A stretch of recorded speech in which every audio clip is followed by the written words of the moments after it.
Bukod naman kay dating DPWH Undersecretary Roberto Bernardo, ipinresenta naman ni Senador Rodante Marcoleta bilang resource person sa pagdinig ang dating security consultant ni Saldico na si Orly Gutesa. Sinabi ni Gutesa na isa sa kanyang naging trabaho ay tagabuhat ng basura.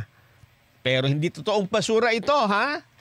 Basura lang ang tawag, pero mga maleta, ang laman, pera. May pera daw sa basura eh. Anak ko po, kinumpirma niya na isa sa mga nagde-deliver ng basura o pera mula sa bahay ni Ko, mula sa BGC Taguig, patungo sa isa pa nitong bahay sa Valle Verde, Pasig, palipat-lipat ang pera. Ang pera niya ay tinatanggap at binibilang ni na John Paul Estrada at Mark Texay na mga executive assistant ni Ko. Bukod kay Ko, kasamaan niya sa dinadala nilang ng pera ay si dating House Speaker Martin Romualdez. At 3 beses daw po siyang nag-deliver ng pera sa bahay ni Romualdez.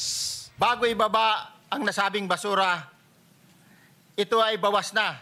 Halimbawa, nag-akyat kami ng 46 na malita. Ibababa lamang namin ay 35 maleta para i-deliver sa bahay ni House Speaker Martin Romualdez sa 42 McKinley Street, Taguig. Ang labing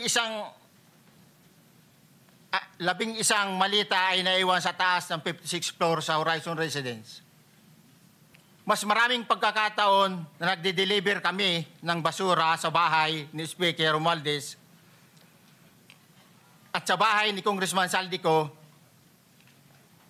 dahil iba-iba kaming mga nakadetailed na close-in, backup at advance party na nagkakaroon ng rotation. Kung susumahin, aabot daw po ng 2.2 bilyon ang na-deliver sa dalawang mambabata.